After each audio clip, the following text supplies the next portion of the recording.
So I wasn't really sure whether or not to make this video because I didn't know if there would be enough interesting things to talk about compared to the same video I made exactly 1 year ago. That is until I went back and watched that video and realized how much it actually changed. Like, one of the only things that is still the same compared to this time last year is the placement of this work table and the fact that I have some boxes behind me. Everything else has changed or moved around or I built it completely new. So in this video, I'm going to take you for a workshop tour and we're going to look at a couple of my favorite projects from the last year. Thanks so much for joining me. Let's get started.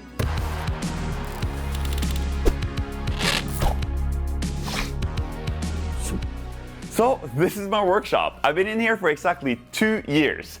And when we moved in here on February 1st, 2019, this whole space was completely empty.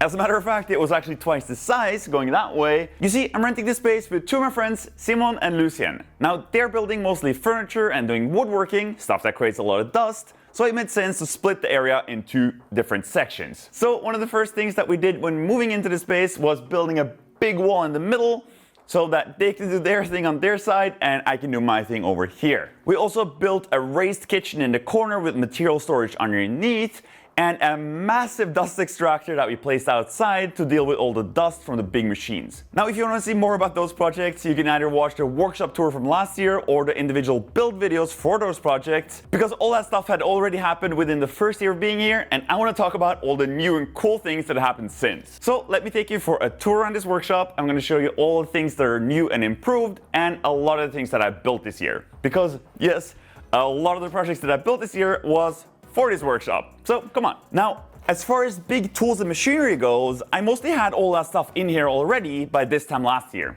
They were just all in completely different places and mostly in places that didn't make any sense at all. I had the bandsaw next to my computer and the big milling machine was still on a pallet also next to my computer. So one of the first things I did since last time was that I completely reorganized my entire workshop. I went from having the lathe and milling machine in 2 different areas of the workshop. Not that my workshop is big enough to have areas, but I moved both of those into one corner. I then moved my big bandsaw over to where the lathe used to be and made a dedicated area for woodworking here. Together with the bandsaw, we have storage for wood on the wall here, for bigger sheets behind here, and for long stuff up there, so that everything is together with the drill press neatly organized in one side here. Now that freed up a ton of space in the corner that I'd previously just used to pile up all of this wood. And now I have a dedicated metalworking area with my lathe and my Bridgeport milling machine both in one place. And yes, I'm fully aware that I've used both these machines mostly for woodworking projects, but I'm working on it. I'm planning on doing something with metal soon, I promise. Now in last year's video, you'd already seen me spend an enormous amount of time cleaning up this big, old, greasy and grimy Bridgeport milling machine. But since then, I've also dealt with this machinist device. Now, you've seen me use this thing quite a bit in the last few videos, but in case you didn't know, this thing didn't always used to look like this. This thing was in such a bad shape.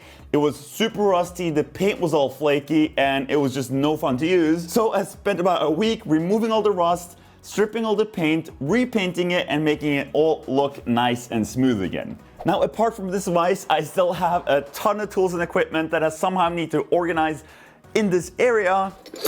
I have all the collets and stuff that came with the machine, as well as a bunch of cutters that I somehow need to find a good way of organizing in this area. So hopefully that's one of the projects for this year. But enough about metalworking tools, let's have a look at my office. Now, this is the area that is definitely the most new looking compared to what it looked last year. We've got a couch where the bandsaw used to be. I've recently built both a desk and some floating shelves behind me. And together with that big move everything around thing that we did in the beginning of last year, I also built a raised storage area here that has 2 big drawers underneath here for a ton of extra storage. Now, I just love building stuff that helps me keep organized. That's why underneath my office, I have 2 big storage drawers, and in my office desk, I have drawers that have all of my chargers and all that stuff that normally is a clutter on your desk, neatly tucked away in underneath here. And looking back at the stuff I made this year, I've come to realize that a large portion of the things I built this year have been about organizing my workshop. And there's one thing that I've done a lot of, and that is 3D print small boxes like this. Now, chances are, if you're subscribed to my channel, you've already seen me print a whole bunch of these. In the off chance you haven't, let me show you. About a year ago, I started by building this cabinet. It has a bunch of drawers, and each and every one of the drawers is filled with these 3D printed boxes that have a bunch of stuff in them. Now, as you can see, I really like to organize my stuff in these 3D printed bins. So after spending literally hundreds and hundreds of hours 3D printing hundreds of these tiny 3D printed boxes, organizing all of my stuff in these drawers, I decided to redesign the boxes so that instead of just loosely being placed inside the drawers, they would have a feature in the bottom that locks in with a grid system so that I can now make these cases that are held together by a bunch of 3D printed parts, also for the locks. And in here, I can organize a whole bunch of different stuff, in this case drill bits, without having to worry about anything getting unorganized if I ever decide to take these with me. You see, the grid system makes sure that everything stays in place, even if you violently shake it around. So of course, I then built a whole bunch of these cases and a big tower to hold all of them, so now I can organize even more of my stuff. Now, it doesn't end there, because I've also upgraded all of my drawers here with specialized storage for a bunch of my stuff. So now it's not only the nuts and bolts, but also all of my tools in the drawer here that are neatly organized.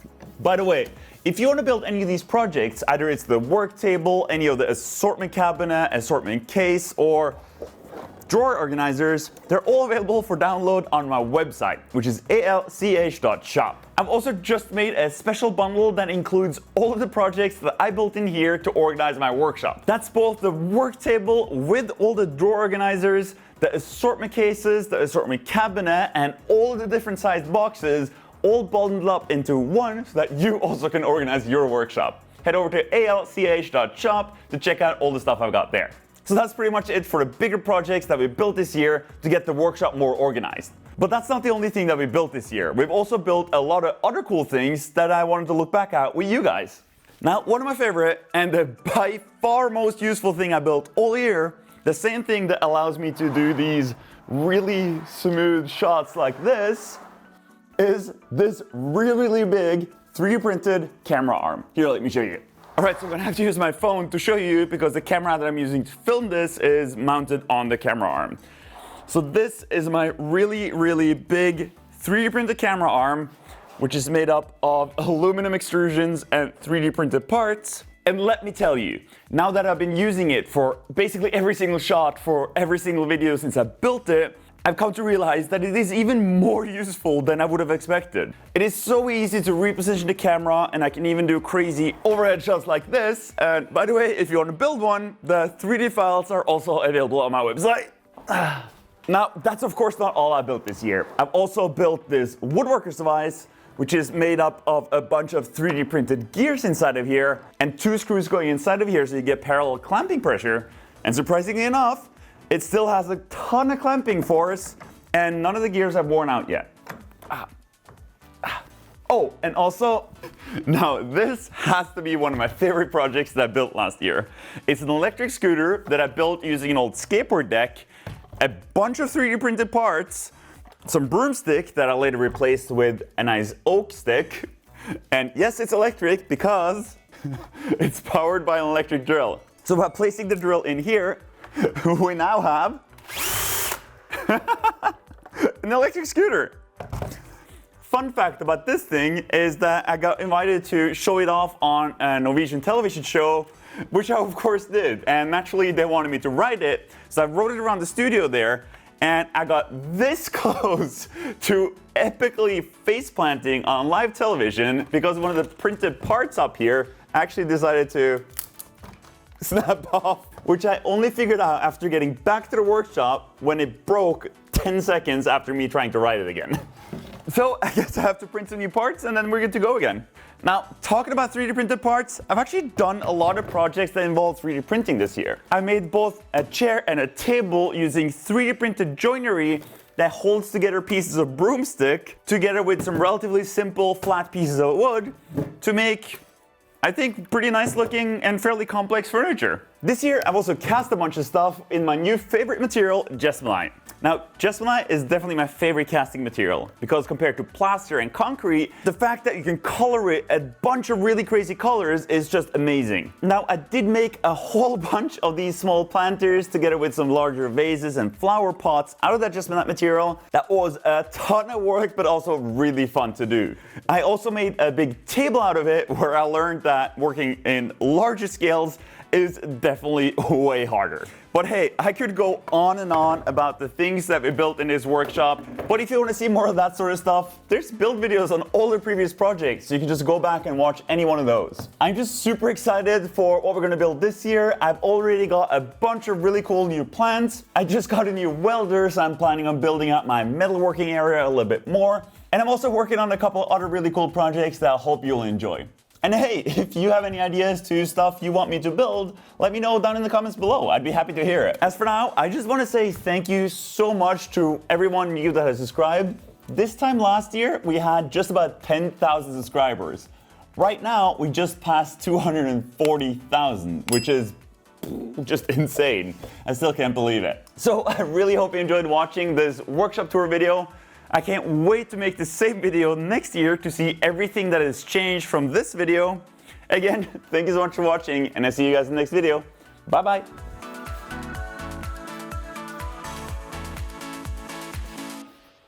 I'm gonna put all this stuff back down.